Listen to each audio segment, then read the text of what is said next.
ഹരേ രാമ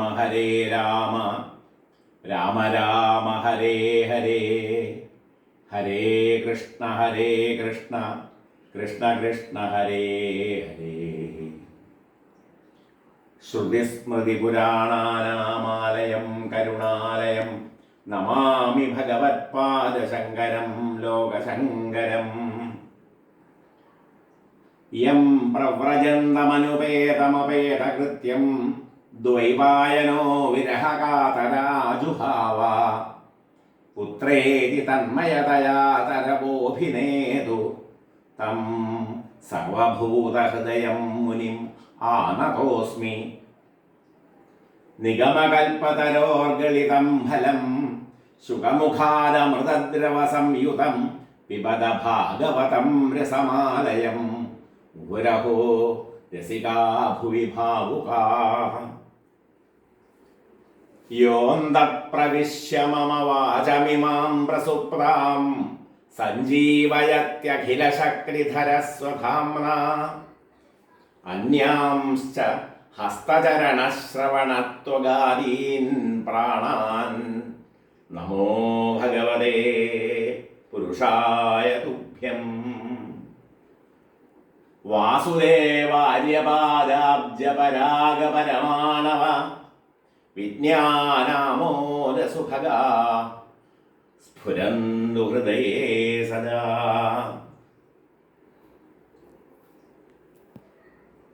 കൃഷ്ണായ വാസുദേവായ ഹരയേ പരമാത്മനെ പ്രണതക്ലേശനാശായ ഗോവിന്ദായ നമോ നമഃ.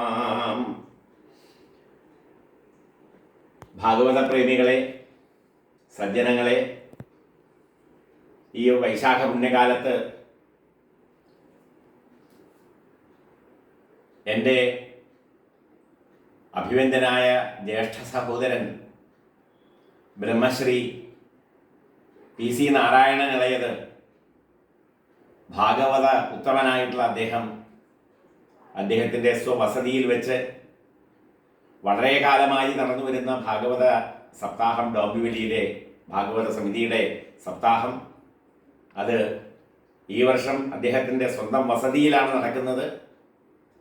ആ വസതിയിൽ നടക്കുന്ന ഭാഗവത സപ്താഹത്തിൻ്റെ 3-ാം ദിവസമായ ഇന്ന് അജാമിളോപാഖ്യാനം എന്ന് പറയുന്ന ഭാഗവതത്തിൻ്റെ പരമമായ ഒരു തത്വത്തെ ആവിഷ്കരിക്കുന്ന ഉപാഖ്യാനം, അതിനെക്കുറിച്ച് സംസാരിക്കാനും ആ സന്ദർഭത്തിൽ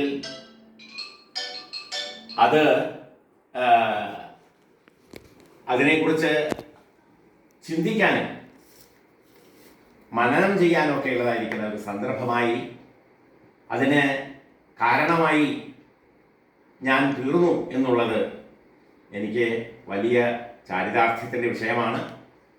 ഇത്രയും വലിയ ഒരു ഭാഗവത കഥ, അതിനെ വളരെ ചുരുങ്ങിയ സമയം കൊണ്ട് അതിൻ്റെ പ്രാധാന്യം എന്ത് എന്നുള്ളത് സൂചിപ്പിക്കുന്ന ഭഗവൻ നാമ മഹാത്മ്യം, അതാണ് ഭാഗവതത്തിൻ്റെ മുഴുവൻ പ്രമേയവും. ഭാഗവതത്തിലെ സമസ്ത ശ്ലോകങ്ങളും പ്രതിപാദിക്കുന്നത് ഭഗവൻ നാമ മഹാത്മ്യമാണ്. ഭഗവൻ നാമങ്ങൾ ഉള്ളത് കഴിഞ്ഞ് ബാക്കിയുള്ള പദങ്ങളൊക്കെ, ഭാഗവതത്തിലെ പദങ്ങളൊക്കെ അതിൻ്റെ അനുബന്ധങ്ങളാണ്. എന്ന് വെച്ചാൽ നാമാന്യനന്തസ്യ യശോങ്കിതാനി യൃണ്വന്തി ഗായന്തി ഗൃണന്തി സാധവ എന്നാണല്ലോ ഭഗവാൻ വേദവ്യാസൻ പറയുന്നത്. അപ്പോൾ നാമാന്യനന്തസ്യ യശോങ്കിതാനി എന്നാണ്. യശോങ്കിതാനി നാമാനി, യശസ് അടയാളപ്പെടുത്തിയ ഭഗവാന്റെ യശസ്, ഭഗവാന്റെ അവതാര കഥകൾ, ആ കഥകളുടെ യശസ് ഓരോ നാമത്തിലും അങ്കിതമായിരിക്കുകയാണ്, അടയാളപ്പെട്ടിരിക്കുകയാണ്. ഒരു നാമം എടുത്താൽ ആ നാമത്തിൻ്റെ കഥ, ആ നാമം എങ്ങനെ വന്നു ചേർന്നു ഭഗവാന് എന്നുള്ളത് ഒരുപാട് കഥകളിൽ കൂടെയാണ് ആവിഷ്കരിക്കുന്നത്. അപ്പം ഹരി എന്ന് പറയുന്ന ഒരു നാമധേയം വാസ്തവത്തിൽ ഏറ്റവും പ്രധാനമായിട്ട് അജാമിളോപാഖ്യാന ഗജേന്ദ്രമോക്ഷത്തിലാണ് വരുന്നതെങ്കിൽ പോലും ഗജേന്ദ്രമോക്ഷത്തിൽ മാത്രമല്ല മറ്റു പല സന്ദർഭങ്ങളിലും ഹരിരാവിരാസി എന്ന് ഭാഗവതത്തിൽ കാണാൻ കഴിയും. അവിടെയൊക്കെ ഹരിയെ ഈ പല കഥകളിൽ കൂടി ബന്ധപ്പെടുത്തിക്കൊണ്ട്. അപ്പോൾ ഭാഗവതം പൂർണ്ണമായും വിഷ്ണു രൂപമാണ്, ഭഗവത് രൂപമാണ്, അത് നാമരൂപമാണ്.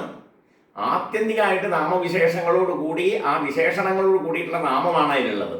അതാണ് നാമാനി യശോങ്കിതാനി എന്ന് വേദവ്യാസൻ പറയാൻ കാരണം.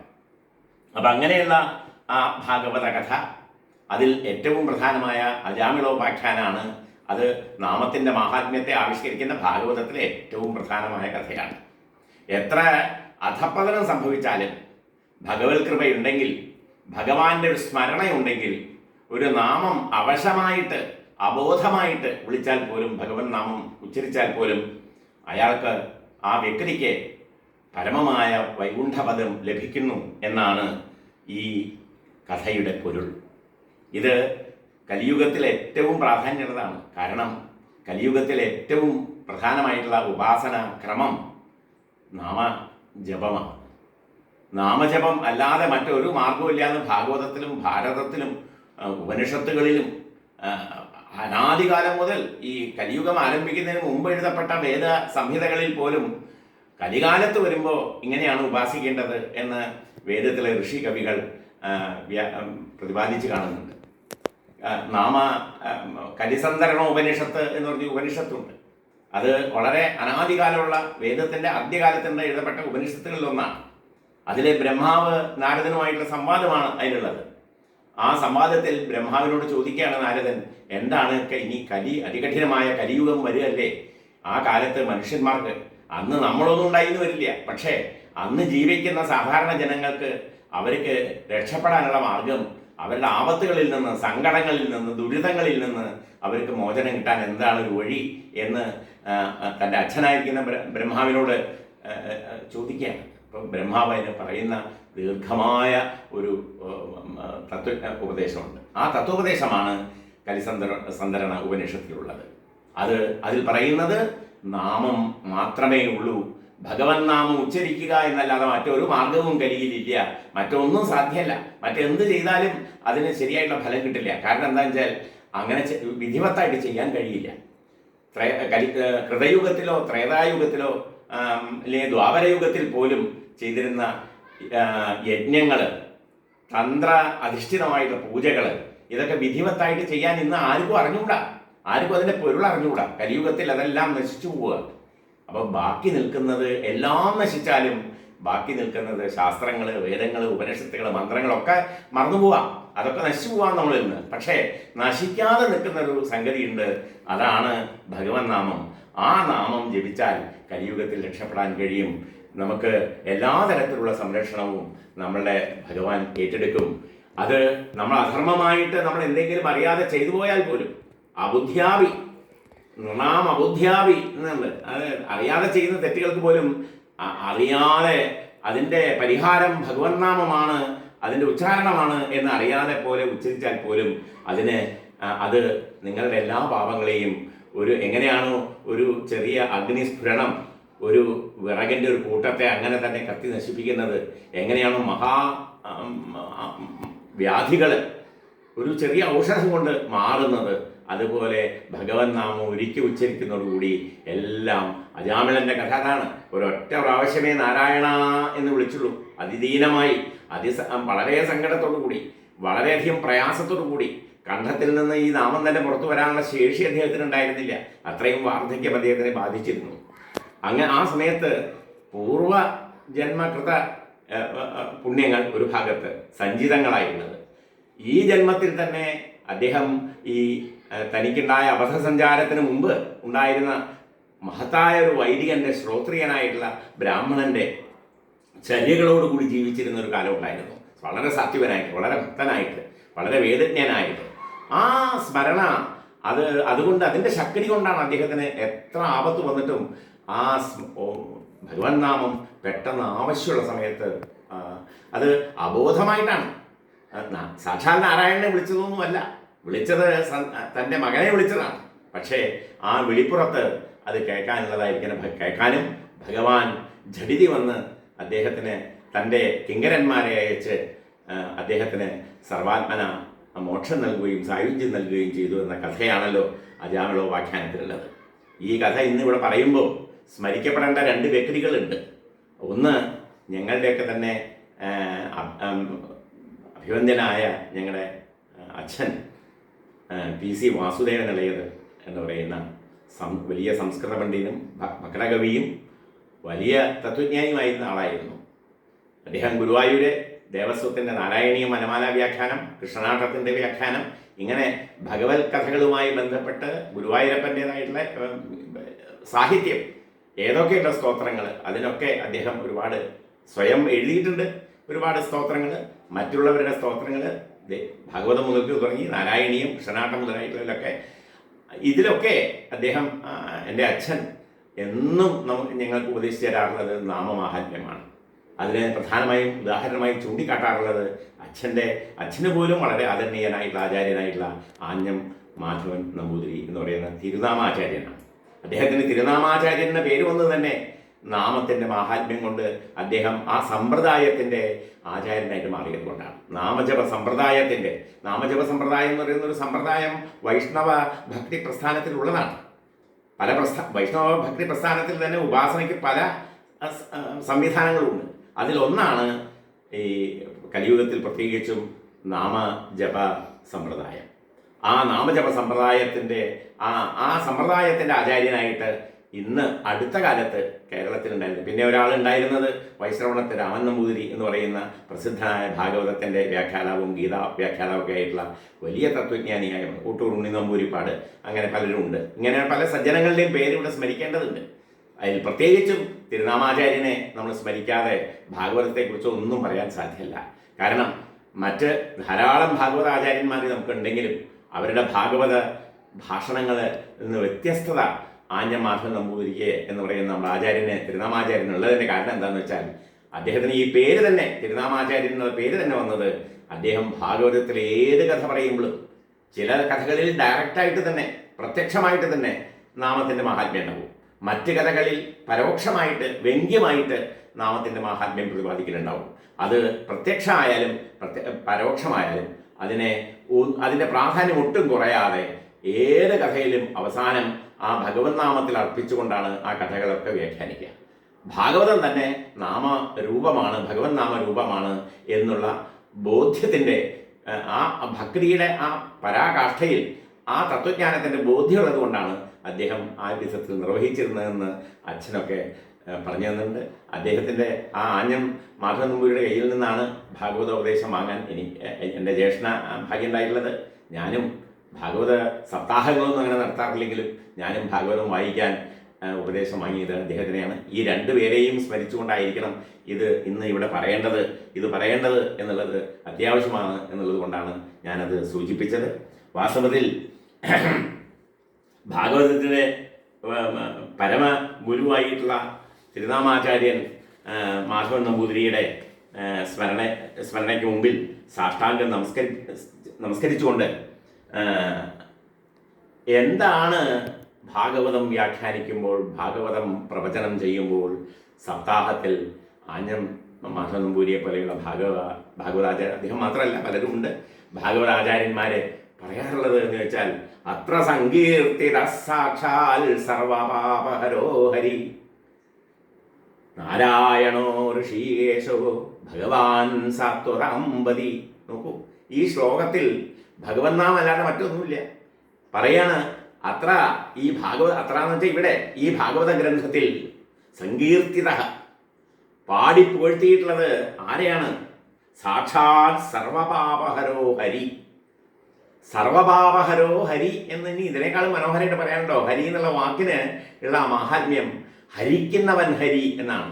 നശിപ്പിക്കുന്നവൻ. എന്തിനെ നശിപ്പിക്കുന്നവൻ? ഭക്തരുടെ എന്തെല്ലാം പരാധീനതകളുണ്ടോ, ഏതെല്ലാം പാപങ്ങളുണ്ടോ, എന്തെല്ലാം പ്രതികൂലമായ അവസ്ഥകളുണ്ടോ അതിനെയൊക്കെ നശിപ്പിച്ച് സന്തോഷം, സമാധാനവും ഭക്തിയും നൽകുന്ന ഭഗവത് നാമത്തിനെ, അതിൻ്റെ മാഹാത്മ്യത്തെക്കുറിച്ചാണ് പറയുന്നത്. അങ്ങനെ സർവപാപഹരോഹരി എന്ന് പറഞ്ഞിട്ട് ഉത്തരാർദ്ധത്തിൽ ആ ശ്ലോകത്തിൽ പ്രധാനമായിട്ടുള്ള 2-3 നാമങ്ങൾ പറയാണ്.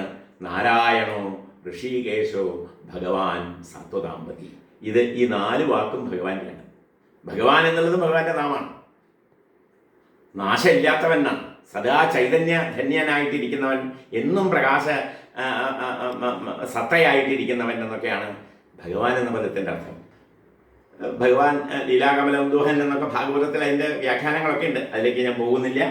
അങ്ങനെ ഗജേന്ദ്രമോക്ഷത്തിൽ നിങ്ങൾക്കറിയാലോ, ഗജേന്ദ്രമോക്ഷത്തിലെ ഹരി എന്ന് മനസ്സിൽ സങ്കല്പിച്ചുകൊണ്ട് ആ ഗജേന്ദ്രൻ തൻ്റെ ഏറ്റവും അവസാനത്തെ മുതലായി പിടിച്ച് കാല് വലിക്കുന്ന ആ സന്ദർഭത്തിൽ തൻ്റെ ജീവൻ മുഴുവൻ നഷ്ടപ്പെട്ടു എന്ന് തോന്നുന്ന സമയത്ത് ആ തുമ്പികൈ മുകളിൽ മാത്രം ബാക്കി വെള്ളത്തിന് ഉപരിയായിട്ട് മുകളിലായിട്ട് നിൽക്കുന്ന ആ തുമ്പികൈ കൊണ്ട് വിടർന്ന ഒരു ഏറ്റവും പുതിയതായ ഏറ്റവും സുഗന്ധമുള്ള താമരപ്പൂ, ഏറ്റവും പുതിയതായിരിക്കണം ഭഗവാൻ കൊടുക്കുന്നത്.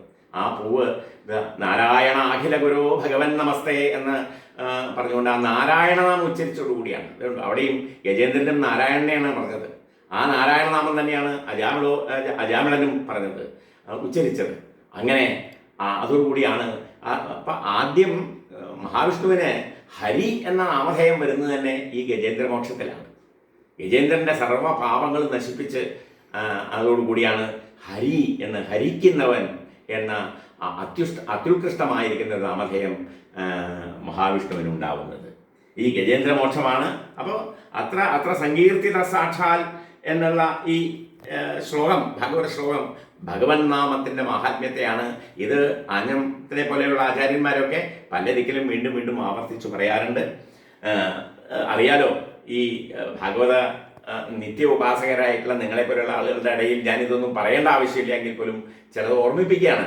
സ വാഗ്വിസർഗോ ജനതാഖ സംപ്ലവോ യസ്മിൻ പ്രതിശ്ലോകം അബദ്ധവത്യപി നാമാന്യനന്തസ്യ യശോങ്കിതാനി യൃണ്വന്തി ഗായന്തി ഗൃണന്തി സാധവ.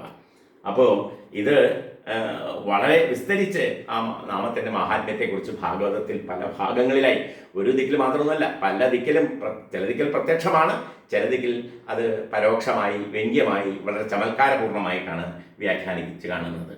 ഇനി അനന്തസ്യ യശോങ്കിതാനി എന്ന് ഈ ശ്ലോകത്തിൽ പറഞ്ഞിട്ടുണ്ട്. അനന്തസ്യ എന്ന അനന്തൻ എന്ന് വിഷ്ണുവിന് പേര് വന്നത് എവിടുന്നാണെന്ന് അറിയാമോ? ആദ്യത്തെ ഒരു വേദത്തിലെ ഉപനിഷത്തുകളിൽ ആദ്യം ഋഷി ഇടുന്ന പേരാണത്. സത്യം ജ്ഞാനം അനന്തം ബ്രഹ്മ എന്ന് പറഞ്ഞ് വിഷ്ണുവിൻ്റെ സത്യം, ജ്ഞാനം, അനന്തം, ഇത് 3 പര്യായങ്ങളായിട്ട് പറയാണ്. അനന്തനാണ് എന്ന് പറയുന്നത്. എന്താ അനന്തൻ എന്ന് പറഞ്ഞ അർത്ഥം? അന്തമില്ലാത്തവൻ, അവസാനമില്ലാത്തവൻ, നാശമില്ലാത്തവൻ. അവസാനത്തേത് നാശമാണല്ലോ, ആ നാശമില്ലാത്തവൻ എന്നാണ്. ബാക്കി ലോകത്തിലെ വിഷ്ണു ഒഴികെ ബാക്കി പ്രപഞ്ചത്തിലെ സമസ്ത വിഷയങ്ങളും നശിക്കും, എല്ലാം നശിക്കും. മായ പോലും നശിക്കും. ഭഗവാന്റെ ലീലകളായിട്ടുള്ള മായകൾ, ആ മായ ഭഗവത് ലീലയാണല്ലോ, വിഷ്ണു മായ എന്നാണല്ലോ പറയുക. ആ മായ പോലും ഭഗവാനിലാണ് ഇരിക്കുന്നതെങ്കിൽ പോലും അതുപോലും നശിക്കും. അതുപോലും നശിച്ച് അവസാനം സത്താമാത്രമായിട്ട് ഇതുണ്ടല്ലോ, സാന്ദ്ര ആനന്ദ അവബോധാത്മകം എന്നൊക്കെ മേപ്പത്തൂർ പറയുന്ന പോലെ സാന്ദ്രവും ആയിട്ടുള്ള ആനന്ദവും ജ്ഞാനവും ബോധവും ഒക്കെയുള്ള ആ രൂപത്തിൽ ഭഗവാൻ സച്ചിദാനന്ദ സ്വരൂപമായിട്ടിരിക്കുന്ന ആ അവസ്ഥയാണ് അനന്തപദം കൊണ്ട് സൂചിപ്പിക്കുന്നത്. ഈ അനന്ത എന്ന പേരാണ് ഏറ്റവും അനന്തസ്യ യശോങ്കിതാനി എന്ന് പ്രത്യേകിച്ച് പറയാൻ കാരണം അതാണ് ആ പ്രകൃതത്തിൽ അതിൻ്റെ പ്രാധാന്യം. അങ്ങനെ വേദത്തിൽ ഉള്ള ആ അനന്ത അല്ലെങ്കിൽ ഉപനിഷത്തിലുള്ളതായിരിക്കുന്ന ആ അനന്ത നാമധേയം, അനന്തൻ എന്ന നാമധേയം തന്നെയാണ് പിന്നീട് ഭഗവാന്റെ പല ഭാഗത്തും ആവർത്തിക്കപ്പെട്ടിട്ടുള്ളത്. ഈ ഞാൻ പറഞ്ഞുവല്ലോ, കലിസന്ധരണ ഉപനിഷത്തിനെ കുറിച്ച് പറഞ്ഞുവല്ലോ. ഈ കലിസന്ധരണ ഉപനിഷത്തിലാണ് ഈ കലിയിൽ എന്താണ് ചെയ്യേണ്ടത് എന്ന് നാരദന്റെ ചോദ്യത്തിന് നാമസങ്കീർത്തനമാണ് ആ കാലത്ത് ചെയ്യേണ്ടത് എന്ന് ബ്രഹ്മാവ് പറയുന്നത്. ഇത് ഭാഗവതത്തിൽ പല ഭാഗത്തും പറയുന്നതിൽ ഏറ്റവും പ്രധാനമായ 2 രംഗങ്ങളുണ്ട്.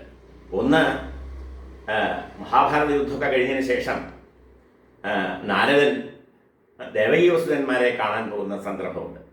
അവിടെ ചെല്ലുമ്പോൾ ഇവർ ഈ ബന്ധുക്കളൊക്കെ മരിച്ച് വളരെ ക്ലേശം ദുഃഖം അനുഭവിച്ചുകൊണ്ട് ഇങ്ങനെ ഇരിക്കുകയാണ്. അപ്പോൾ അവരെ സാന്ത്വനിപ്പിക്കാനായിട്ട് അവിടെ ചെല്ലുമ്പോൾ അവരവരുടെ സങ്കടങ്ങളൊക്കെ പറയാം. അപ്പോൾ ആ സങ്കടങ്ങൾ പറയുമ്പോൾ നാരദൻ പറയുന്നത്, ഭഗവൻ നാമം മാത്രം ഉച്ചരിച്ചാൽ പോലെ നിങ്ങളുടെ മുമ്പിൽ എപ്പോഴും ഓടിക്കളിച്ചുകൊണ്ടിരിക്കല്ലേ നിങ്ങളുടെ സന്താനമായിട്ട് ജനിച്ച ഭഗവാൻ ശ്രീകൃഷ്ണൻ. ആ കൃഷ്ണൻ്റെ നാമധേയം നിങ്ങൾ ഉച്ചരിച്ചാൽ മതിയല്ലോ, അതിലും കൂടുതൽ എന്താ വേണ്ടത് എന്ന് വളരെ വിസ്തരിച്ച ഒരു പ്രകരണത്തിൽ അവിടെ പ്രതിപാദിക്കുന്നുണ്ട്. അതിനുശേഷം അതിനേക്കാളും പ്രാധാന്യമുള്ള മറ്റൊരു രംഗം ഭാഗവതത്തിലെ 11-ാം സ്കന്ധത്തിലെ മറ്റേ ഉദ്ധവോപദേശത്തിൽ നിമി മഹാരാജാവും നവയോഗികളും തമ്മിലുള്ള സംഭാഷണം. ആ സംഭാഷണത്തിലാണ് ഈ ഭഗവൻ നാമ മഹാത്മ്യത്തിൻ്റെ മറ്റൊരു രംഗം വരുന്നത്. ഇങ്ങനെ ഞാനിത് ഒരുപാട് കാര്യങ്ങൾ ഭാഗവതത്തിൽ പല ഭാഗത്തും പറയുന്നുണ്ട്. മിക്കവാറും ഞാൻ നേരത്തെ പറഞ്ഞ പോലെ പ്രത്യക്ഷമായും പരോക്ഷമായും ഭാഗവതം പ്രതിപാദിക്കുന്ന മുഴുവൻ ഈ ഭഗവൻ നാമ മഹാത്മ്യം തന്നെയാണ്. അങ്ങനെ ആ ഇതിലെ ഈ 3 പ്രകരണത്തെയും കൂടി വെച്ചുകൊണ്ടാണ് കലിസന്ധരണത്തിലെ പറയുമ്പോൾ നാമമാഹാത്മ്യത്തെക്കുറിച്ച് പറയുമ്പോൾ അവിടെ ഉപദേശിക്കുന്ന ഭഗവൻ നാമ മന്ത്രമുണ്ട്. ആ മന്ത്രമാണ് നമ്മൾ സാധാരണയായിട്ട് എല്ലാ സമയത്തും ഭാഗവത സപ്താഹം ആരംഭിക്കുമ്പോൾ ആദ്യമായിട്ട് നമ്മൾ ആചാര്യന്മാരെ ഹരേ രാമ രാമ രാമ ഹരേ ഹരേ ഹരേ കൃഷ്ണ കൃഷ്ണ കൃഷ്ണ ഹരേ ഹരേ, രാമ കൃഷ്ണ ഹരി, ഈ 3 നാമധേയങ്ങളാണ് മറ്റെല്ലാ നാമധേയങ്ങളുടെയും ആധാരമായിട്ട് നിൽക്കുന്നത്. അതുകൊണ്ടാണ് അത് മാത്രം പറഞ്ഞത്. അതുകൊണ്ട് ഇത് മാത്രം ജപിച്ചാൽ ഈ വിഷ്ണു സഹസ്രനാമം ജപിക്കുന്നതിൻ്റെ ഫലം മുഴുവൻ കിട്ടും. രാമാന്ന് മാത്രം ഉച്ചരിച്ചാൽ മതി എന്ന് കൂടെ നമ്മൾ പറയാറുണ്ട്. രാമ രാമേ രമേ രാമേ മനോരമേ എന്നുള്ള മന്ത്രം ശ്ലോകം നിങ്ങൾക്കൊക്കെ അറിയാമല്ലോ. അപ്പോൾ രാമമാത്രം ഈ 3 മന്ത്രങ്ങളിലാണ് ഭഗവാന്റെ എല്ലാ ചൈതന്യവും എല്ലാ സിദ്ധികളും എല്ലാ യോഗങ്ങളും പൂർണ്ണമായിട്ട് അടങ്ങിയിരിക്കുന്ന ഈ 3 മന്ത്രങ്ങളിലാണ്, നാമമന്ത്രങ്ങളിലാണെന്ന് പറയും. അതുകൊണ്ടാണ് ഇതാണ് കലിസന്ധരണോപനിഷത്ത് എന്ന് പറയുന്ന ഉപനിഷത്ത്. ആ ഉപനിഷത്തിൽ ബ്രഹ്മാവ് നാരദന് ഉപദേശിക്കുന്നത്. ഇത്രയുമാണ് ഈ ഭാഗവതത്തിൻ്റെ മഹാത്മ്യം, നാമമാഹാത്മ്യം. നിങ്ങൾക്കറിയാം, മേൽപ്പത്തൂര് പല ഭാഗത്തും നാമമാഹാത്മ്യത്തെക്കുറിച്ച് തന്നെയാണ് പറഞ്ഞിട്ടുള്ളത്. പല ദിക്കിലും പറഞ്ഞിട്ടുണ്ട്. അതിൽ അജാമിളൻ്റെ കഥ പ്രത്യേകമായിട്ട് അതിനെക്കുറിച്ച് മാത്രം പറയുന്നൊരു കഥയായതുകൊണ്ട് അതിനെക്കുറിച്ച് പറയുന്നുണ്ട്. ഈ നമ്മുടെ ഉപാസനാക്രമത്തിൽ നമുക്ക് കൃതയുഗമുണ്ട്, ത്രേതായുഗമുണ്ട്, ദ്വാപരയുഗമുണ്ട്, കലിയുഗമുണ്ട്. ഈ യുഗങ്ങളൊക്കെ ഇങ്ങനെ ആവർത്തിച്ച് വരുന്നുണ്ട്. ഇതിൽ ത്രേതായുഗത്തിൽ ഏറ്റവും ആദ്യം വരുന്നത് കൃതയുഗമാണ്, സത്യയുഗം. ആ കൃതയുഗത്തിൽ എങ്ങനെയാണ് ഉപാസിക്കുക എന്ന് വെച്ചാൽ അതിന് പറയും വെളുത്ത ഒരു വടുരൂപിയായിരിക്കുന്ന ഒരു വേദജ്ഞനായിരിക്കുന്ന ബ്രാഹ്മണ കുമാരനായിട്ടാണ് സങ്കല്പിക്കുന്നത്. വടു എന്ന് പറഞ്ഞാൽ ബ്രാഹ്മണ കുമാരനാണ്, ചെറുപ്പാണ്, നമ്മുടെ വാമനനെയൊക്കെ പോലെ. അങ്ങനെയുള്ള ഒരു രൂപത്തിലാണ്. അത് വളരെ സാത്വികമായിട്ടാണ്. അതാണ് വെളുത്ത വസ്ത്രം. രണ്ടാമത്തേതിന് കുറച്ച് രാജസമാണ്. അതായത് ത്രേതായുഗത്തിൽ വരുമ്പോൾ ചുവപ്പ് നിറമുള്ള ഒരു ഇതാണ്. ത്രേതായാം ശ്രുശ്രുവാദ്യാങ്കിടമരുണതിനും യജ്ഞരൂപം യജന്തേ എന്നാണ്. യജിക്കുക ഭജിക്കുക തന്നെയാണ് അർത്ഥം. അത് യാഗം കൊണ്ടാണ് ഭജിക്കണത് എന്നുള്ളതാണ് യജിക്കുക എന്ന് പറയുന്നത്. യാഗങ്ങൾ ചെയ്യാം. സ്രുവം, ജിഹു ഇതൊക്കെ ഹോമത്തിന് വേണ്ട സാധനങ്ങളാണ്. ഈ സാധനങ്ങളെയൊക്കെ പ്രതീകങ്ങളായിട്ട് വെച്ചുകൊണ്ടാണ് വിഷ്ണു അതിൻ്റെ എന്താണ് യജ്ഞരൂപധാരിയായിട്ട് യജ്ഞസ്വരൂപനായിട്ട് ഒരു ചുവന്ന നിറത്തിലാണ്. അതാണ് ത്രേതായുഗത്തിൽ. പിന്നീട് വരുന്ന ദ്വാപരയുഗത്തിൽ അങ്ങനെയല്ല. ദ്വാപരയുഗത്തിൽ ശ്യാമളവർണ്ണനാണ്. അവിടെ അത് വിഷ്ണു രൂപമാണ് ശരിക്ക്, പീതാംബരധാരിയായിട്ടാണ്. പക്ഷെ അവിടെ യജ്ഞമല്ല. ആദ്യത്തെ 2ലും വേദമാണെങ്കിൽ കൃതയുഗത്തിലും ത്രേതായുഗത്തിലും വേദമാണ് ഉപാസിക്കുന്നതെങ്കിൽ ദ്വാപരയുഗത്തിൽ വരുമ്പോഴേക്കും അത് തന്ത്രമായി, പൂജയായി. മറ്റത് യജ്ഞങ്ങളാണ്. യജ്ഞങ്ങൾക്കും പൂജകൾക്കും തമ്മിൽ വ്യത്യാസമുണ്ട്. യജ്ഞങ്ങൾക്ക് കുറേ കൂടി ഫിലോസഫിക്കലായിട്ടുള്ള കുറേ കൂടെ അതിന് ഒരു ഡയമെൻഷൻ ഉണ്ട്. ആ യജ്ഞങ്ങളുടെ സമ്പ്രദായം വിട്ട് കാലം പോകുമ്പോൾ ആ മാഹാത്മ്യങ്ങളൊക്കെ ആ തത്വങ്ങളൊക്കെ മനസ്സിലാക്കാനുള്ള ബുദ്ധിവിശേഷം കുറഞ്ഞു വരികയാണ് മനുഷ്യന്. കൃതയുഗത്തിലെ ബുദ്ധിയില്ല ത്രേതായുഗത്തിൽ വരുമ്പോൾ. അങ്ങനെ അത് കഴിഞ്ഞ് പിന്നീട് ആദ്യം വേദസംഹിതയാണ്. യമദമാദികളും തപസ്സും ധ്യാനമൊക്കെയാണ് ആദ്യത്തെ. അത് ഏറ്റവും സുപ്രീമായിട്ടുള്ളതാണ്. അതിലേക്കൊക്കെ പോകാൻ സാധാരണക്കാർക്ക് വലിയ ബുദ്ധിമുട്ടാണ്. അതുകൊണ്ടാണ് അത് യജ്ഞരൂപിയായിട്ടുള്ള ഒരു വേദരൂപിയായിട്ടുള്ള ഒരു ബ്രാഹ്മണനായിട്ട് ഒരു ബ്രാഹ്മണ കുമാരൻ, വളരെ തേജസ്വിയായിരിക്കുന്ന ബ്രാഹ്മണ കുമാരൻ വെളുത്ത വസ്ത്രം എടുത്തിട്ടുള്ള അത് സാത്വികത്തിൻ്റെ അങ്ങേയറ്റത്തെ ഭാവമാണ്. അത് കഴിഞ്ഞ് രണ്ടാമത്തേക്ക് വരുമ്പോഴേക്കും കുറച്ച് ശക്തി കുറയുമ്പോൾ അത് ചുവപ്പ് നിറമാവുന്നു. ആ സങ്കല്പത്തിൽ അതിൻ്റെ ആരാധനാക്രമങ്ങളൊക്കെ എന്തായിട്ട് വരുന്നു? യജ്ഞങ്ങളായിട്ട് വരുന്നു. യജ്ഞങ്ങളുടെ മീതെയാണല്ലോ ജ്ഞാന സമ്പ്രദായം. യജ്ഞങ്ങളൊക്കെ കർമ്മമാർഗത്തിൽപ്പെട്ടതാണ്. കർമ്മത്തിൽ നിന്ന് ശാശ്വതമായിട്ടുള്ള ആനന്ദത്തിൽ എത്താൻ, തത്വജ്ഞാനത്തിൽ എത്താൻ കഴിയില്ല. ബ്രഹ്മസാക്ഷാത്കാരം ഉണ്ടാവില്ല. ബ്രഹ്മസാക്ഷാത്കാരം ജ്ഞാനത്തിൽ കൂടെ ഉണ്ടാവുള്ളൂ. ജ്ഞാനാണ് ഡയറക്റ്റായിട്ട്. ഇപ്പോൾ ഭക്തിയാണെങ്കിൽ പോലും ഭക്തിയിൽ നിന്ന് നമ്മൾ തത്വജ്ഞാനം സമ്പാദിക്കുകയാണ് ചെയ്യുന്നത്. ഭക്തിയിൽ കൂടെ ജ്ഞാനം സമ്പാദിച്ച് ആ ജ്ഞാനത്തിൽ കൂടെയാണ് നമ്മൾ ബ്രഹ്മസാക്ഷാത്കാരം ഉണ്ടാവുന്നത്, മോക്ഷം ഉണ്ടാവുന്നത്. അപ്പോൾ ഇവിടെ ഈ മൂന്നാമത്തെ ഈ മാർഗത്തെക്കുറിച്ച് പ്രത്യേകിച്ച് അദ്ദേഹം പറയുന്നുണ്ട്. അപ്പോൾ ത്രേതായുഗത്തിൽ വരുമ്പോഴേക്കും അത് ഇതായിട്ട് മാറി, യജ്ഞങ്ങളായിട്ട് മാറി. അപ്പോൾ വേദസംഹിതയുടെ വേദാന്തപരമായിട്ടുള്ള ആ സ്വാധ്യായവും ഉപാസനാക്രമവും പോയിട്ട് ക്രിയകൾ ചെയ്യുക എന്നുള്ള, യജ്ഞക്രിയകൾ ചെയ്യുക എന്നുള്ളതാണ് രണ്ടാമത്തെ സ്ഥിതിയിലുള്ളത് ത്രേതായുഗത്തിൽ. ദ്വാപരയുഗത്തിൽ വരുമ്പോഴേക്കും അതിനും ശേഷിയില്ലാണ്ടാവുകയാണ്. അതും മനസ്സിലാക്കാനുള്ള യജ്ഞങ്ങളുടെ അത് സംസ്കാരവും പോലും അതിൻ്റെ അതിൻ്റെ പിന്നിലുള്ള ദർശനം എന്തെന്ന് മനസ്സിലാക്കാനുള്ള ശേഷി മനുഷ്യന് കുറയുമ്പോൾ അവിടെയാണ് ഈ താന്ത്രികമായിട്ടുള്ള പൂജകളും ഇതൊക്കെ, പ്രതിമകൾക്ക് വിഗ്രഹങ്ങൾക്കൊക്കെ പൂജ ചെയ്യുന്നത്. അത് ഭക്തിയുടെ ഒരു ഏറ്റവും താഴ്ന്ന തരമായിട്ടാണ് ഭാഗവതത്തിലൊക്കെ പറഞ്ഞിട്ടുള്ളത്. നിങ്ങൾക്കറിയാം, ഭാഗവതത്തിലെ ഉത്തമ ഭക്തൻ, മധ്യമ ഭക്തൻ, പ്രാകൃത ഭക്തൻ എന്ന് ഭക്തിയെ 3 തരത്തിൽ തരംതിരിച്ചിട്ടുണ്ട്. ആ പ്രാകൃത ഭക്തി വെച്ചാൽ പ്രാകൃതം വെച്ചാൽ മോശമായിട്ടുള്ളതെന്ന അർത്ഥത്തിലല്ല. പ്രാകൃതം എന്നുള്ള പദത്തിൻ്റെ അർത്ഥം പ്രകൃതത്തിൽ ഇപ്പോൾ ഏറ്റവും എന്താ പറയുക, ഏറ്റവും അടിസ്ഥാനമായിട്ട് നിൽക്കുന്നത് എന്നർത്ഥം. അതിൻ്റെ പ്രകൃതി അതാണെന്നർത്ഥം. അതിൻ്റെ അടിസ്ഥാനം, അതിൻ്റെ മാറ്റങ്ങളാണ് പിന്നീട് വരുന്നതൊക്കെ. ഏറ്റവും ബേസിക്കായിട്ട് ആദ്യം ഉണ്ടാവുന്നത് ഇതാണ്. അതുകൊണ്ടാണ് പ്രാകൃതം, പ്രകൃതിയിലുള്ളത് പ്രാകൃതം എന്നർത്ഥത്തിൽ പറയുന്നത്. അങ്ങനെയുള്ളതായിരിക്കണം ആ ഭക്തി പറയുമ്പോൾ. അവിടെയാണ് ഈ പ്രതിമകളെ, വിഗ്രഹങ്ങളെയൊക്കെ മറ്റേ താന്ത്രികമായിട്ട് ഉപാസിച്ചുകൊണ്ട് ഭഗവതാരാധന നടത്തി ഭഗവൻ നാമധേയം ഉച്ചരിച്ചുകൊണ്ട് അങ്ങനെ മോക്ഷം സമ്പാദിക്കുന്ന കഥ പറയുന്നത്, അല്ലെങ്കിൽ തത്വജ്ഞാനം ഉണ്ടാകാൻ പ്രയത്നിക്കുന്നതായിട്ട്, ഈശ്വര സാക്ഷാത്കാരം ഉണ്ടാകുന്നതായിട്ട് ശ്രമിക്കുന്നതായിട്ട് പറയുന്നത്. പക്ഷേ അത് ഈ തന്ത്രശാസ്ത്രവും നമുക്ക് വിധിവത്തായിട്ടുള്ളതൊക്കെ വളരെ നേരം സമയം വേണം അതൊക്കെ ചെയ്യാൻ. ആ തന്ത്രശാസ്ത്രത്തിൻ്റെ ഇതുപോലും നമുക്ക് മനസ്സിലാക്കാനുള്ള കഴിവ്, ബുദ്ധിവൈഭവം കലിയുഗത്തിൽ നമുക്ക് ഉണ്ടാവില്ല. ആ കലിയുഗത്തിൽ വരുമ്പോൾ നമ്മുടെ ബുദ്ധി പിന്നെയും ക്ഷയിക്കുമ്പോൾ അവിടെ ആകെ നമുക്ക് ശക്തമായിട്ടുള്ള ഒന്ന്, അത് ഭഗവാൻ ഏറ്റവും അധികം പ്രസാദിക്കുന്ന കലിയിലാണെന്ന് നമ്മുടെ പുരാണങ്ങളൊക്കെ പറയും. എൻ്റെ കാരണം എന്താ വെച്ചാൽ ഭഗവാൻ ഏറ്റവും ഇഷ്ടമുള്ളത് ഈ യജ്ഞവും തന്ത്രവും ഇതൊന്നുമല്ല. അതൊക്കെ ജ്ഞാനികൾക്കുള്ള മാർഗങ്ങളാണ്. ജ്ഞാനികളുടെ മാർഗങ്ങൾ എപ്പോഴും ദുഷ്കരാണ്, അത് അത്ര സുകുമാരമല്ല. ഭക്തിയുടെ മാർഗം എപ്പോഴും, ഭക്തി മാർഗം മനോജ്ഞം എന്ന് മേൽപ്പത്തൂരൊക്കെ പറയുന്നില്ലേ, ആ മനോജ്ഞം എന്ന് പറഞ്ഞാൽ വളരെ ഹൃദയരഞ്ജകമാണ്. ആസ്വദിച്ചുകൊണ്ട് നമുക്ക്, അതൊരു കാവ്യമാണ്, അതൊരു രസമയമാണ്. അത് ആസ്വദിച്ചുകൊണ്ട് തന്നെ ഭഗവത് ഭക്തി നമുക്ക് സമ്പാദിക്കാൻ കഴിയും.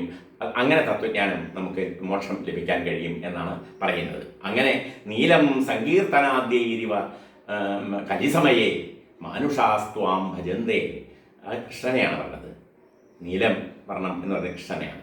അത് സങ്കീർത്തനം കൊണ്ട്, സങ്കീർത്തനം വെച്ചാൽ നാമസങ്കീർത്തനം. അങ്ങനെ നാമസങ്കീർത്തനം കൊണ്ട് കിട്ടുന്ന ഇതാണ് ഇവിടെ ഭാഗവതത്തിൽ പറയുന്നത്. ഇനി ഈ ഭാഗവതം നിങ്ങൾക്കറിയാം, ഭാഗവതം ഭക്തി, ജ്ഞാനം, യുക്തി ഇതെല്ലാം ആധാരമാക്കിയിട്ടേ നമുക്ക് ഭാഗവതത്തെ പഠിക്കാൻ പറ്റുള്ളൂ. ഭാഗവതം ഒരു ശാസ്ത്രമാണ്, ഭക്തിയുടെ ശാസ്ത്രമാണ്. അതുകൊണ്ട് ശാസ്ത്രത്തിന് യുക്തി വേണം പഠിക്കണമെങ്കിൽ. ഭാഗവതം ആനന്ദിക്കണമെങ്കിൽ രസത്തെക്കുറിച്ചുള്ള ജ്ഞാനം ഉണ്ടാവണം. അപ്പോൾ സഹൃദയനാവണം. രസം ആസ്വദിക്കുന്ന സഹൃദയനാണ്. ആ സഹൃദയത്വവും ഭാവനയൊക്കെ ഉള്ളവനെ കാവ്യം ആസ്വദിക്കാൻ കഴിയുള്ളൂ. അതുകൊണ്ട് ഒരു കാവ്യം പോലെ അതിമനോഹരമായ ഒരു കാവ്യമാണ്, ഉത്തമമായൊരു കാവ്യമാണ്, ഉത്തമമായൊരു ഭക്തി ശാസ്ത്ര ഗ്രന്ഥമാണ്, അങ്ങേയറ്റത്തെ യുക്തിസഹമായ ശാസ്ത്രമാണ്. ഇതെല്ലാം ഭാഗവതത്തെക്കുറിച്ച് പറയും. അങ്ങനെയുള്ള ഈ ഭാഗവതത്തിലെ ആമൂലാഗ്രം, അതിൻ്റെ തുടക്കം മുതൽ അവസാനം വരെ അത് മധുരമയമായിട്ട് നിൽക്കുന്നത് എങ്ങനെയാണോ, കരിമ്പ് അതിൻ്റെ ഒരറ്റം മുതൽ മറ്റേ അറ്റം വരെ പൂർണ്ണമായും അതിൽ ശർക്കര, മധുരമുള്ള അതിൽ ആ ശർക്കര വ്യാപിച്ച് നിൽക്കുന്നത് എങ്ങനെയാണോ, എവിടെ കടിച്ചാലും അതിന് മധുരം, അതുപോലെ ഭാഗവതത്തിൽ എവിടെ നമ്മളെടുത്ത് നോക്കിയാലും അറിയാതെ നമ്മളൊരു പേജ് അങ്ങ് തുറന്നാൽ ആ തുറന്നേൽ ഈ ഭക്തിയുടെ ഭഗവത് നാമത്തിൻ്റെ പ്രാധാന്യം അവിടെ സൂചിപ്പിച്ച് കാണാം. അങ്ങനെ ശർക്കര വ്യാപ്യ തിഷ്ഠതി എന്ന് വ്യാസൻ പറയുന്നത് പോലെ മധുരം പൂർണ്ണമായും വ്യാപിച്ചു നിൽക്കുന്നു ഭാഗവതത്തിൻ്റെ ഭാഗവത ശരീരത്തിൽ, ഭാഗവത ഗ്രന്ഥത്തിൻ്റെ ശരീരത്തിൽ എന്നാണ് ഇവിടെ പറയേണ്ടത്. ഇവിടെ ഭഗവൻ നാമ മാഹാത്മ്യത്തിൽ ഇവിടെ ഇന്ന് പറയേണ്ട വിഷയം, അതിൻ്റെ ആമുഖം, അതിൻ്റെ ഒരു പ്രാധാന്യം, അതിൻ്റെ ഒരു ശാസ്ത്രീയതയൊക്കെ പറയാൻ വേണ്ടിയാണ് ഞാൻ ഇത്രയും പറഞ്ഞത്. ഇന്ന് അജാമിളൻ്റെ കഥയാണല്ലോ പറയാനുള്ളത്.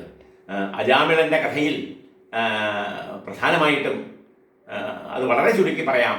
അതിൽ ധർമാധർമ്മങ്ങളെക്കുറിച്ചുള്ള ചർച്ചകളൊക്കെ അതിലുണ്ട്. കഥയൊക്കെ നിങ്ങൾക്ക് അറിയാവുന്നതാണ്, പിന്നെ അതിനെക്കുറിച്ച് പറയേണ്ട കാര്യമില്ല.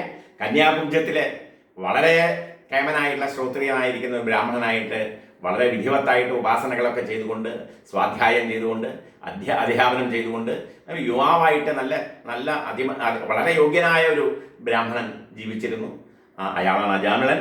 അജാമിളൻ അദ്ദേഹത്തിൻ്റെ ഗുരുനാഥൻ്റെ നിർദ്ദേശപ്രകാരമാണ് കാട്ടിൽ പോകുന്നത്. കാട്ടിൽ സാധാരണ പോകുന്നത് ചമത,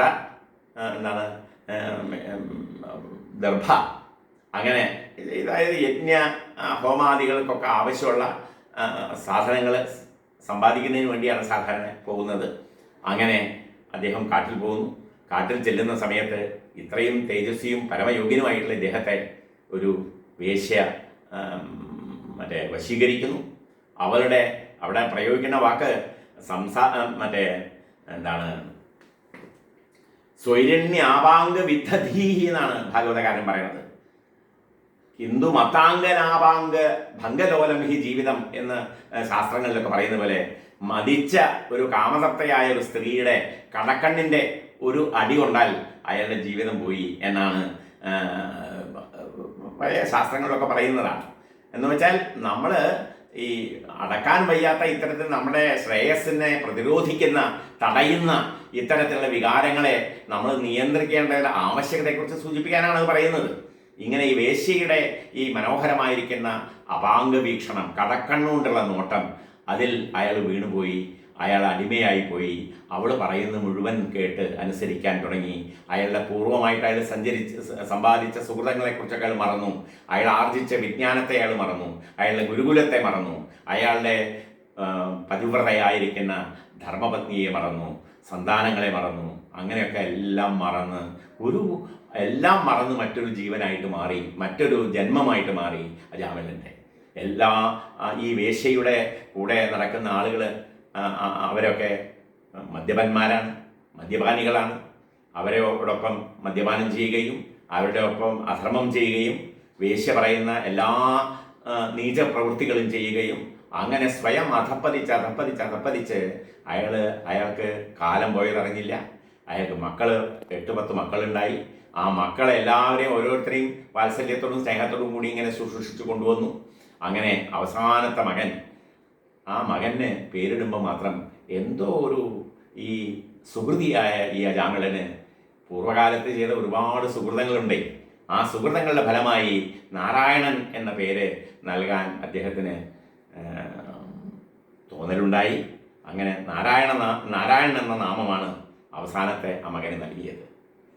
ആ മകൻ വളരെ ചെറുപ്പമാണ്, വളരെ കൊച്ചുകുട്ടിയാണ്. അയാൾ കളിച്ചുകൊണ്ടിരിക്കുന്നു. അയാളുടെ ലീലകൾ, പലതരത്തിലുള്ള ബാലക്രീഡകൾ കണ്ട് അച്ഛനമ്മമാർ അത് കണ്ട് ആസ്വദിക്കുമല്ലോ, ആനന്ദിക്കുമല്ലോ. അതിൻ്റെ ആ നിഷ്കളങ്കതയും അതിൻ്റെ മനോഹാരിതയൊക്കെ കണ്ടുകൊണ്ട് നമ്മൾ ആനന്ദിക്കും. അങ്ങനെ ആനന്ദിച്ചു കൊണ്ടിരിക്കുമ്പോഴാണ് അവസരത്തിലോ അനവസരത്തിലോ യമദൂതന്മാർ അവിടെ എത്തുന്നു. അതിഭീഷണന്മാരായ യമഭടന്മാർ 3 പേരാണെന്നാണ് ഭാഗവതത്തിൽ പറയണത്. അവരോരോരുത്തരെയും വിശേഷണമൊക്കെ ഉണ്ട്. അതൊക്കെ വർണ്ണിക്കേണ്ടതാണ്. ശരിക്കും പറഞ്ഞാൽ നമുക്ക് കണ്ടാൽ ഈ മരിക്കുന്ന സമയത്ത് ഈ യമഭടന്മാർ വരുന്നത് കണ്ടാൽ പേടിയാവുന്ന എല്ലാ പുരാണങ്ങളും വ്യാഖ്യാനിക്കുന്നുണ്ട്. ആ പേടി ശരിക്കും നമുക്ക് അനുഭവപ്പെടുത്തി തരുന്നതാണ്, ആ ഭയം അനുഭവപ്പെടുത്തി തരുന്നതാണ് അവിടുത്തെ ആ 3 യമഭടന്മാരെ കുറിച്ചുള്ള വർണ്ണന. യമഭടന്മാർ വന്ന് ഇയാളുടെ ശരീരത്തിലൊക്കെ കയറ് കെട്ടാൻ തുടങ്ങുകയാണ്. അപ്പോഴാണ് ഈ അജാമിളൻ അതിദീനനായിട്ട് തൻ്റെ പൂർവ്വജന്മ സുഹൃതത്തിൻ്റെ ഫലമായി ആശ്രമത്തിലെ, ഇവിടെ വരുന്നതിന് മുമ്പ് അദ്ദേഹം ജീവിച്ചിരുന്ന ഒരു മഹനീയമായ ജീവിതം ഉണ്ടായിരുന്നു, ഒരു സാത്വികമായ ജീവിതം ഉണ്ടായിരുന്നു, ഒരു വേദാധിഷ്ഠിതമായ ജീവിതം ഉണ്ടായിരുന്നു. ആ ജീവിതത്തിനെ സ്മരിക്കുകയും നാരായണ എന്ന് തൻ്റെ പൂർവ്വജന്മ സുഹൃതം കൊണ്ട് വിളിക്കുകയും ചെയ്യാണ്. മെൽപ്പത്തൂർ പറയാണ്, നൃണാം അബുദ്ധ്യാഭിമുകുന്ദ കീർത്തനം ദഹത്യഘൗഹാൻ മഹിമാസ്യ താദൃശ യഥാഗ്നി രേഖാംസി യഥൌഷധംഗദാൻ ഇതി പ്രഭോ തുൽപുരുഷാഭാഷിതേ. ഇതൊക്കെ നിങ്ങൾക്ക് അറിയാവുന്നതാണ്, അതുകൊണ്ട് ഞാൻ പറയുന്നില്ല. ബോധപൂർവമല്ലാതെ തന്നെ യാതൊരു സാക്ഷാൽ നാരായണന്റെ പേരാണ് താൻ ഉച്ചരിക്കുന്നത് എന്നുള്ള ബോധം പോലും ഇല്ലാതെ തൻ്റെ മകനിട്ട ആ പേര് എന്ന നിലയിൽ, തൻ്റെ മകൻ്റെ പേര് എന്ന നിലയിലാണ് അജാമിളൻ വിളിക്കുന്നത്. പക്ഷേ ആ വിളി കേട്ടപ്പോൾ ഭഗവാന് സഹിച്ചില്ല. ഭഗവാൻ തൻ്റെ യമഭടന്മാരെ സത്വരമായിട്ട് ഝടിതി ഒരു നിമിഷം കൊണ്ട് ആ നാരായണ നാമം ഉച്ചരിച്ച് കഴിയുന്നതിൻ്റെ തൊട്ടു പിറകെ അവിടെ ഈ വിഷ്ണു പാർഷദന്മാർ അവതരിക്കുന്നു. അവരെ യമഭടന്മാരെ വലിച്ചു മാറ്റുന്നു. അവർ കെട്ടിയ കയറുകളൊക്കെ വലിച്ച് എടുത്ത് ശരീരത്തിനടുത്ത് ദൂരെ എറിയുന്നു. അവർ സംരക്ഷണം തീർക്കുന്നു അജാമിളനെ. 4 ഭാഗത്തിൽ നിൽക്കുന്നതാണ്. ഇവർ 3 ഭടന്മാരാണ് വന്നിട്ടുള്ളത്. ഇവരെ എതിർക്കാനായിട്ട്, അജാമിളനെ രക്ഷിക്കാനായിട്ട് വന്നിട്ടുള്ളവർ 4 വിഷ്ണു പാർഷദന്മാരാണ്. ആ 4 പേരും വിഷ്ണുവിൻ്റെ അതേ രൂപമുള്ളവരാണ് എന്ന് നിങ്ങൾക്കറിയാം. വിഷ്ണു പാർഷദന്മാരൊക്കെ വിഷ്ണുവിൻ്റെ അതേ രൂപമാണ്, അതേപോലെ മനോഹാരിതയാണ്. സർവേ പത്മവല്ലാക്ഷാഹ, ഭാഗവതത്തിൽ മനോഹരമുണ്ട്. നൂത്ന വയസ്സഹ, എല്ലാവരും ചെറുപ്പാണ്, മനോഹരമായ കണ്ണും ഇതൊക്കെ മഹാവിഷ്ണുവിനെ പോലെ തന്നെയാണ് ഈ 4 പേരും. ആ 4 പേരും വന്ന് അവരെ പിടിച്ചു മാറ്റുന്നു. അപ്പോൾ എന്തുകൊണ്ട് പിടിച്ചു മാറ്റുന്നു എന്ന് യഭടന്മാർ ചോദിക്കുമ്പോൾ അതിന് ആദ്യം വിഷ്ണു പാർഷദന്മാർ, ഞാൻ അതിൻ്റെ മുഴുവൻ പറയില്ല, 1.5 അധ്യായം നീണ്ടു നിൽക്കുന്ന ഇതിവൃത്തമാണത്. അതിൻ്റെ ചുരുക്കം ഞാൻ പറയാം. ആ ചുരുക്കം സമയാഭാവം കൊണ്ടാണ്. ആ ചുരുക്കം ഇതാണ്: എന്താണ് ധർമ്മം എന്ന് നിങ്ങൾ യമധർമ്മരാജാവിൻ്റെ ആളുകളാണല്ലോ. എന്താണ് ധർമ്മം?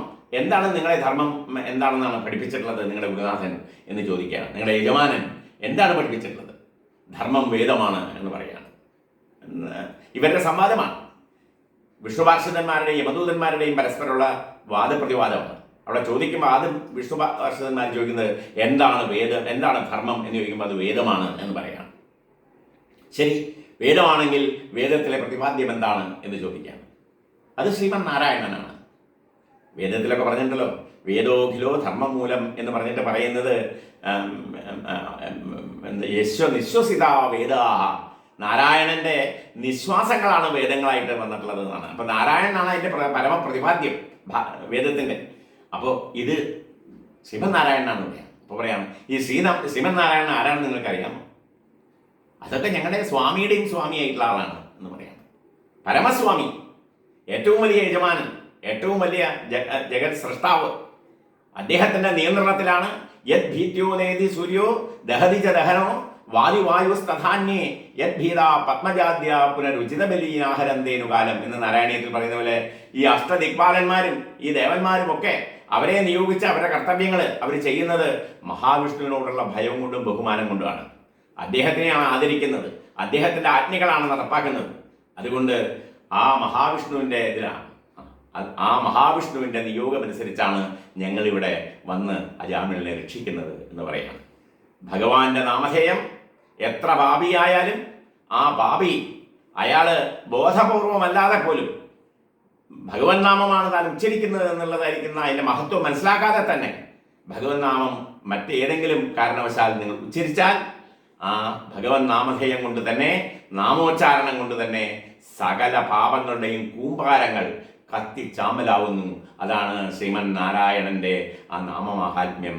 നമ്മുടെ ജഗത്തിൻ്റെ മുഴുവൻ നിയന്താവായിരിക്കുന്ന ഭഗവാന്റെ, ബ്രഹ്മസ്വരൂപിയായിരിക്കുന്ന ഭഗവാന്റെ ആ നാമം ഉച്ചരിക്കുന്നതിൻ്റെ മഹത്വം അതാണ് എന്ന് പറയുന്നു. അങ്ങനെ യമദൂതന്മാർ അവിടുന്ന് മടങ്ങുന്നു. ഈ കഥ വളരെ ചുരുക്കി പറയാണ്. അവരുടെ സംവാദം വളരെ നീണ്ടതാണ്. പക്ഷെ അതിൻ്റെ രഹസ്യം ഇതാണ്, അതിൻ്റെ ചുരുക്കി പറഞ്ഞാൽ ഇതാണ്. അങ്ങനെ ആ വിഷ്ണു മാഹാത്മ്യം വിഷ്ണു പാർഷദന്മാരിൽ നിന്ന് കേട്ട് മനസ്സിലാക്കി അവർ ആദ്യം വളരെ ക്രോധത്തോടു കൂടി സംസാരിച്ച യമദൂതന്മാർ പിന്നീട് അവരെ കൃത്യം നിർവഹിക്കാൻ പറ്റാതെ ആയതുകൊണ്ടാണ് അവർക്കുള്ള ദേഷ്യം. അല്ലാണ്ട് അവർക്ക് വേറെ പ്രശ്നങ്ങളൊന്നുമില്ല. അവര് ആകെ പറയുന്നത് ഞങ്ങളുടെ യജമാനൻ യമധർമ്മരാജാവ് അദ്ദേഹത്തിന്റെ ആജ്ഞ നടപ്പാക്കാൻ ഞങ്ങൾക്ക് കഴിയാതെ ഞങ്ങൾ അവിടെ മടങ്ങിച്ചെന്നാൽ ഞങ്ങളോട് എന്തായിരിക്കും അദ്ദേഹത്തിന്റെ പ്രതികരണം എന്നുള്ളതാണ്. അപ്പോൾ അതൊക്കെ സമാധാനിപ്പിച്ച് അതിനെല്ലാം ഉത്തരങ്ങളും പറഞ്ഞു കൊടുത്ത് അവർ തിരിച്ചു പോകുന്നു. വിഷ്ണു പാർഷദന്മാരുടെ അനുഗ്രഹത്തോടു കൂടി തൻ്റെ പൂർവ്വജന്മത്തിൽ താൻ ചെയ്തിട്ടുള്ള സുഹൃതങ്ങളുടെ ഫലമായി അദ്ദേഹത്തിൻ്റെ നാരായണ നാമസ്മരണ വീണ്ടും വീണ്ടും ജാഗ്രതാകുന്നു. അത് കൂടുതൽ കൂടുതൽ ഉണർന്നു വരുന്നു. അത് നാമങ്ങളെല്ലാം ജപിച്ചുകൊണ്ട് ഈ വിധിവശാൽ തനിക്ക് വന്നു ചേർന്ന ഈ മഹാപാതകം, ഈ വേശ്യാസംസർഗം കൊണ്ടുണ്ടായ ഈ ദുഷിച്ച ജീവിതം, ആ ജീവിതത്തിൽ മനസ്സ് നൊന്ത് പ്രായശ്ചിത്തം മനസ്താപം കൊണ്ട് തന്നെ പ്രായശ്ചിത്തം ചെയ്ത് ഭഗവൻ നാമം ഉച്ചരിച്ചുകൊണ്ട് അജാമിളൻ ഇവിടേക്ക് പോകുന്നു, മറ്റേ ഗംഗാതീരത്തിലേക്ക് പോകുന്നു. അത് ഹരിദ്വാരത്തിലെത്തുന്നു. ആ ഹരിദ്വാരത്തിൽ ഹരിദ്വാർ എന്ന് പറയുന്ന അതാണ് ഹരിദ്വാർ. അവിടെ എത്തി അവിടെ ജപതപാദികളോടുകൂടി പൂജകളോടുകൂടി നാമോച്ചാരണത്തോടുകൂടി നാമജപ യജ്ഞം ചെയ്തുകൊണ്ട് അദ്ദേഹം ആ യജ്ഞത്തിൻ്റെ അവസാനത്തിൽ ഗംഗയിൽ ഇറങ്ങി മുങ്ങുന്നു. ആ മുങ്ങുന്ന സമയത്ത് മുങ്ങിപ്പൊങ്ങുന്നതോടുകൂടി 4 വിഷ്ണു പാർഷദന്മാർ അവിടെ എത്തുന്നു.